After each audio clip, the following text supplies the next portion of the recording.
Hi everyone, welcome to another update, just letting you know what's going on here. So I have multiple web workers in place, just trying the web workers instead of the GPU, just to see how efficient it is in comparison. This is Chrome, that's currently processing the particles. I actually started it at 2000 because I found it took at least 1 to 2000 before the frame rate even dropped. I find that the web workers seem to work better in Chrome for some reason. It seems the synchronizing the graphics drawing, at least at the point of flushing. I noticed that when profiling, PixiJS was trying to flush, and both IE and Chrome during that time seemed to have a lot of problems with the workers. Currently I have the workers bootstrapping. I give it the maximum expected objects.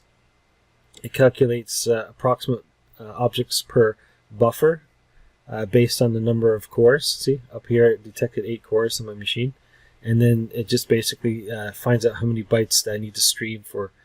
Each object has about 13-14 bytes of, 13-14 floats that I need to stream.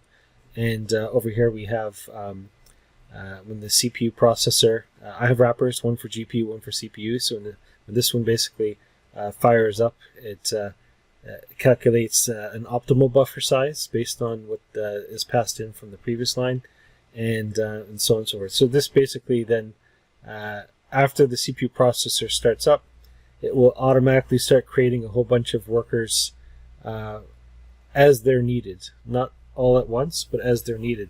So what happens here is, because I automatically pre-initialized it to about 2000, as soon as I launch the program, it automatically goes through, creates a bunch of workers. The workers have to initially complete the first run, because when a worker starts, it hasn't actually hooked into anything yet. It is only after when the worker is processing the JavaScript that at some point it hooks into the onMessage. So I was actually sending it a message before it was able to receive it, and so that's why I had to, first of all, in the worker, says hooking at worker, that's in the worker initialize. So these two are basically writing back from the worker. You can do self.console.log, and you can have the worker write back to the, I guess, the console, which is good for debugging. And up here you'll see that there was a request for a worker. It wasn't ready yet, and here it says hooking up worker initialized. So here you see it's basically running through all the workers that have been fired up and firing all the threads. So each worker is a thread. So these are all multiple threads, and then they all have to be initialized. Now I've noticed that some browsers work differently in this case. Some will automatically run a thread and then fire off the message pretty quickly, like sort of interlaced. And some of them are more structured, and I've seen some browsers are more structured in their execution of the workers, and in other cases, like for example Firefox, it just fires the workers off randomly, or at least whichever one happens to run first, and it doesn't seem to be synchronized as much, which is fine. I don't really care which one is done first. Once they're all done, then it fires a global event that says, okay, all the buffers have been completed. But of course, I'm not waiting for the global event. When each individual worker is completed, when it calls back into the main thread, it starts reconciling the results immediately, and as each result is returned from the thread. But here you can see that a request was pending. So here it started the request, but it had to wait because it was not initialized. Right? And then now down here, this was due to the worker coming back. The workers, by the way, are blobs, they're not JavaScripts. So I actually have the code in the code and using a blob object to load the JavaScript straight from code. So that's kind of cool. So I don't have to, so I can just kind of generate it on the fly, which is nice. So down here, after the initialization, after worker initialized, it does a post back saying that it's ready. And when it's done, it comes back to the wrapper that handles the threads that I created, and detects that, okay, the worker is initialized, but there's a pending start request on this particular worker, and just says, okay, run it now. And that only happens one time. It also sets a flag so that it doesn't have to obviously go through this again, and then every other future request just simply processes the message. So you can actually see here, it says thread program 1 is ready, thread program 2 is ready. This is from the wrapper code. You can see it's in the WordSimulator2D.js file. So as it goes down through, you can see that we're using 0 to 7, so that's 8. Now this is structured. I notice Chrome seems to be structured in how it executes the workers. You got 0 through 7. Perhaps there's something to this synchronizing of the workers that tends to cause this to function so smoothly. I don't know. Synchronizing is not something I would expect threads to do, but there seems to be some structure in how they are at least started up. At least Chrome is the only one that can run at this frame rate, at this object count. And by the way, the code I have set up will automatically keep adding objects as long as the frame rate is over 30 frames per second. I just put in some code to keep adding particles until it goes under 30. So as soon as it goes over 30, it'll just keep popping in a few more particles until it stops. I'm going to go ahead and refresh this. It's actually kind of cool to watch, to see them all flying in. They're not hitting off each other. I did turn off the collision, but I'll turn on the collision later and you can have some fun watching what that looks like. So let me run this here, and you can kind of see how it runs through here, automatically initializing the what is needed. You can see here that the frame rate is over 30, so it's automatically adding more particles back in. So I can go ahead and refresh this again. So here it is. I just refreshed the browser just to give you an idea of what it looks like. So here I'm just kind of throwing in some particles and just automating some stuff here just to see. You'll see here that the object count will constantly increase as long as the frame rate is above 30. And so as long as it's trying to bring it down to 30 frames per second by throwing in a whole bunch of particles. So it starts at 2000 and then it just starts adding a whole bunch of new particles to the system. And yeah, it's just going to keep adding and adding particles. So here on the side you can see automatically the progression of how it adds the different items, as I was talking to earlier. It actually happens pretty fast, which is not too bad. So let me go ahead and show you with the collisions turned on. It's kind of neat how it explodes like that. So here we have collisions turned on. So basically when the objects hit each other, they're going to continue to bounce off each other. And you can see how they're smashing off each other. Now, there is perfect elastic collisions going on here, so whenever a particle hits a particle, it's going to keep rebounding constantly as we keep adding them. So here we have it, causing it to just drop under 30 frames per second. And the workers are currently calculating the gravitational force, the velocity, and grid locations, and so on and so forth. The actual collision is being detected outside of the worker in the main thread. So once all the data comes back, it basically just goes through the grid for every particle and sees if it hits another particle next to it. Basically calculating the impact forces in order to change direction and velocity. And that's basically every single pixel in real time at the moment. So this is pretty good. I'm actually very encouraged by the fact that this is a much higher number at a fairly reasonable frame rate, because I probably won't need to fill the entire screen with pixels. I'm thinking that there will only be small areas of puddles of water or lava or other stuff like that, whatever you want to put in your world, any other viscous fluids that might be able to be handled with a smaller number of particles in a small location of the screen. Basically, I have to figure out with a large map on how to maintain many grouped particles in areas of the map, because the entire map has to maintain the same physics frame rate. Otherwise, fluids outside the screen may not flow as fast as fluids inside the screen. So and here it is in Firefox. Firefox is normally pretty good as well. I noticed the particles seem to behave differently for some reason. They actually do clump up in Firefox for whatever reason, which it's very interesting because I know in Chrome it does behave quite differently. It might have something to do with the timing of the physics loops versus the graphic update per frame rate. The actual physics is now running in threads, and if it doesn't respond quickly, it could actually end up skipping some physics loops, and that actually does contribute to an increase in the frame rate. But in any case, it is interesting to see, however, that even before I get close to 4,000, it's choppy. And I wasn't certain why it's so choppy. It seems that both Internet Explorer and Firefox are just very, very choppy for some reason. If I was to actually start the performance here and let it run through, and then call up the this tree here, you can see 79% is just in the graphics. 38% is Gecko doing its thing, and it just tapers off from there. It does Flush, PixiJS, and then JIT. But the graphics is taking up a huge amount of time for some reason.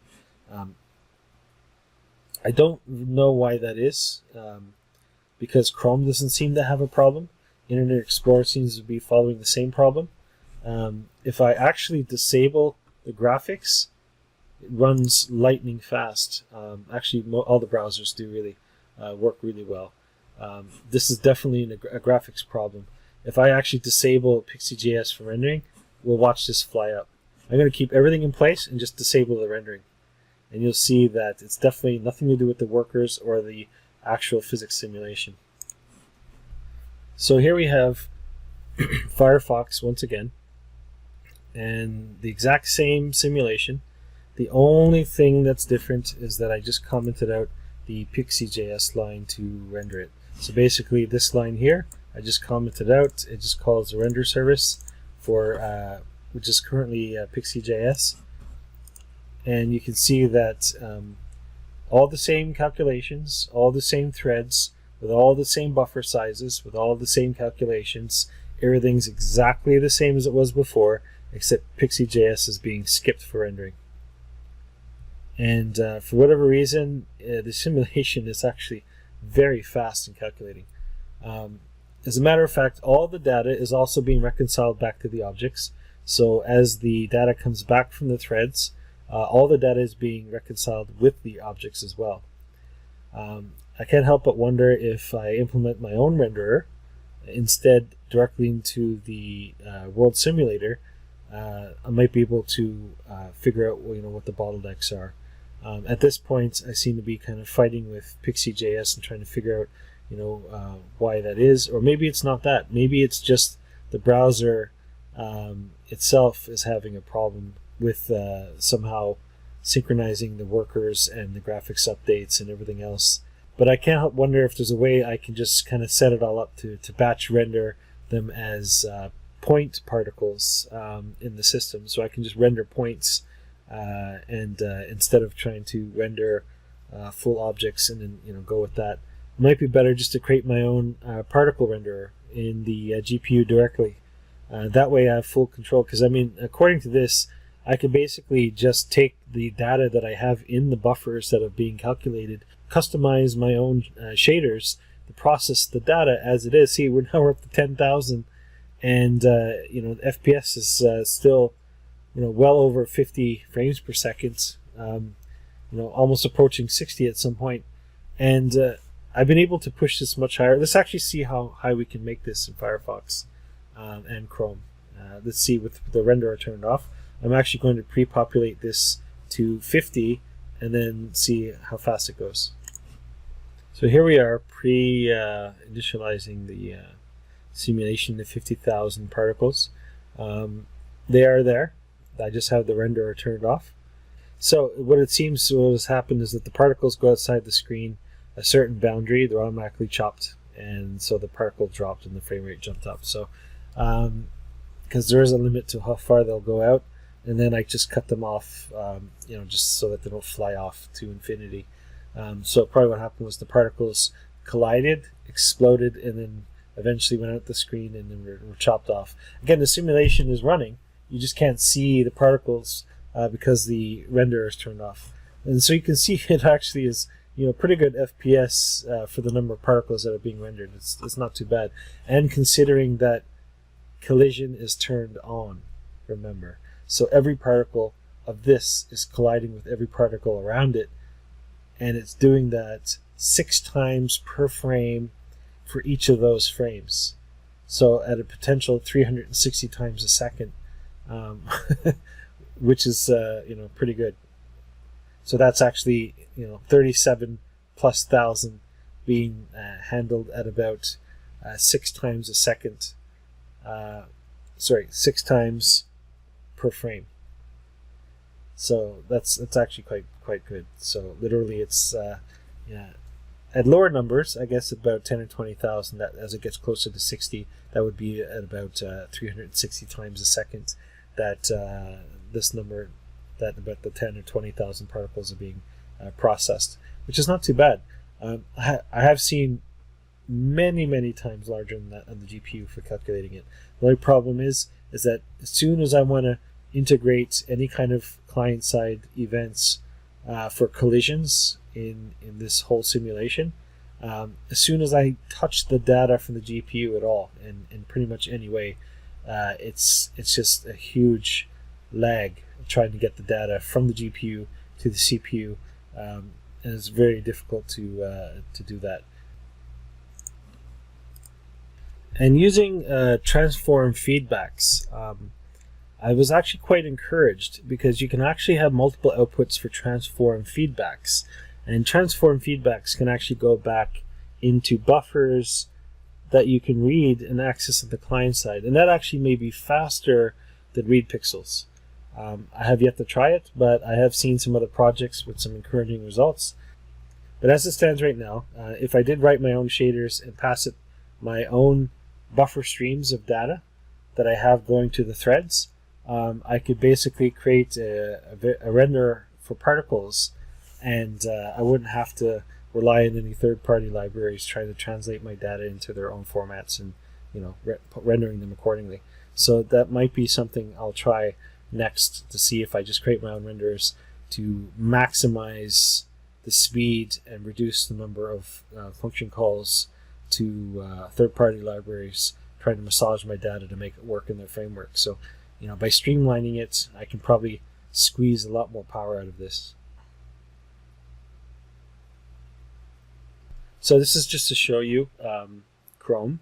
So Chrome at a certain number of particles is hitting a low frame rate as opposed to Firefox. It is obvious that Firefox does process the code much faster. The simulation, the different threads and the calculations that are processing the data for the simulation seems to be much more efficient. But when the graphics is enabled and the graphics is being drawn, Firefox and IE tend to croak. I don't know why that is, but Chrome is the winner when it comes to having both the graphics and a solid frame rate without choppiness. Chrome just seems to work well with web workers and the graphics together. All the other the two other browsers I tried, Firefox and IE, they just don't work so well. I'll show you this in IE. So this is IE, and interestingly enough, IE actually does have a faster frame rate than Chrome for up to 50,000 particles, which is interesting. I did notice that before, that the web workers, or at least the speed of the execution and transfer and process of the data, seems to be much faster in IE if there's no graphics. So if I'm not processing any graphics, it's fine. But as soon as I turn on the graphics, then IE and Firefox, once they get to a certain point, will fail. I'm actually going to start this object count at 0 and count up, and you'll see what I mean with both IE and Firefox and Chrome. So let's go ahead and see what the particles look like counting it from 0 on all three browsers.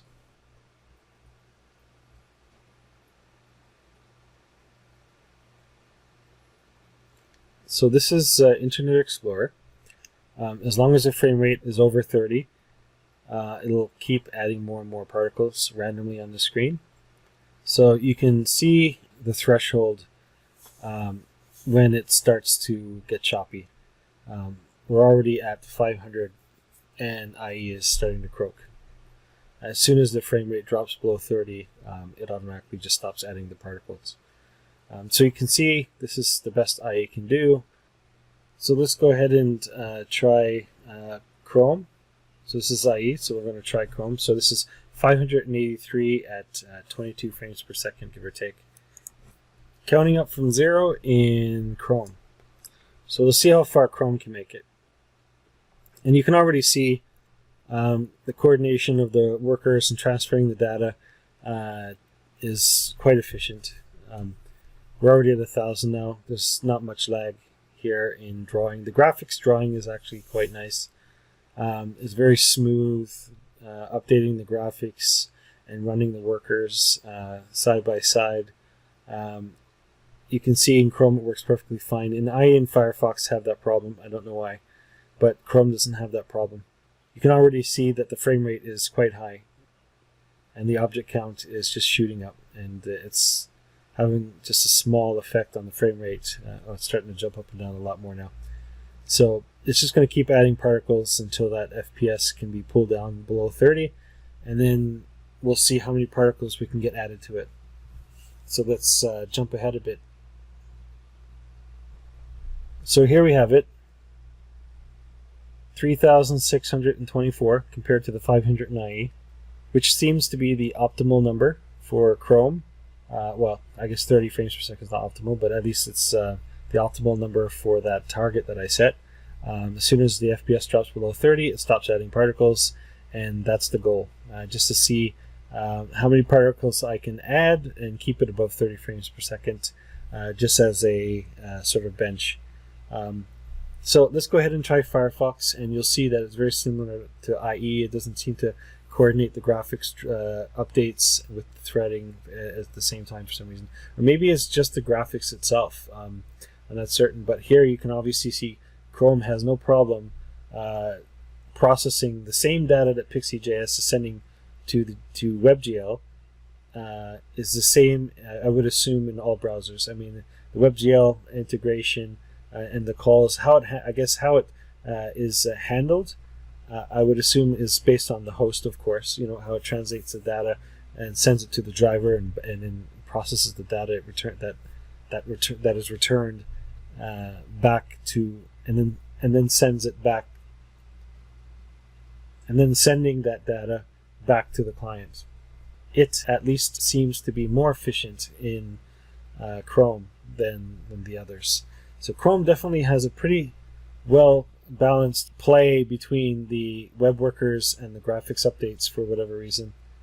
And here's Firefox, and we'll see how far Firefox can get. I believe Firefox can get a little better than Internet Explorer, if I remember last time. But it does start to get choppy. You can already see where it's really choppy, and it's better. It's doing better than IE, but not as smooth as Chrome. You can already see that the update is getting more and more choppy. And by the way, the frame rate is high. See, the frame rate at 40 should be much smoother than that. So for some reason, getting coordination from calling the threads and coordinating getting the data back seems to be severely affected in Firefox for some reason. But if I turn off the graphics drawing routines in Firefox, then this choppiness is not an issue at all. And the frame rate actually jumps quite high in the process. If I go ahead and check the performance of this again, we can see that the graphics is taking up 81%. So here I'm taking a sample from Chrome to compare with Firefox to see the function calls. So from bottom up here, we can see that it doesn't have the same problem, I guess, with the graphics update. It has the most obvious one. The post CPU update processes the data that is returned from the threads. So basically what happens is that when a thread program completes, it calls doThread completed, which detects if all the threads are completed, then calls threads completed for the world, and then processes all the buffers at that point for all the objects that are there. And then it compares its new location against the grid to see if there's collisions, and that all happens in here. I didn't do the collisions in the thread, which I could do. I could move it into the thread easy enough, but I just didn't bother. I'd have to send the grid information for each thread as well. So if the grid is 2000 by 2000, then that entire grid array would have to be duplicated and sent for each of the workers, and that just seemed like too much to send, which I could have done. But it just seems that there's too much data for that to be viable. If I could have a read-only array that could be shared by multiple web workers, then that could definitely be, something to consider, but I don't think that's supported. But again, as you can see, the composite layers and any other kind of, actually the flush as well for sprite render JS is called by PixiJS, I believe. There's a few other things that are going on here, but none of that seems to be contributing to the slowness. This is to be expected. I would have expected the post CPU update to be at the top. This is the way it should be. All the browsers should have this one at the top, because this is the one that pulls from the data from the threads and updates all the objects with the information, processes the collisions, and so on and so forth after the fact. So really, most of it should be in here. So at 36.7%, this seems correct. But I still noticed, of course, that there's still at 81% total time here for the animation frame fired. And of course it makes sense, because when the animation fires, the physics and the graphics update are currently combined in this call. And then this is matter post CPU update, which handles the collisions. So this is what I would expect. But the other browsers seem to have the graphics right at the top as 80-90%, and then the rest of it is all 2, 3, 4%. So it seems that for some reason, IE and Firefox, as soon as there's a lot of workers at play, just starts to really croak for some reason. I don't know why, but maybe there's something I'm doing wrong or right. It works better for Chrome. It'll require more investigation. But in any case, that's all I have. Thanks for watching.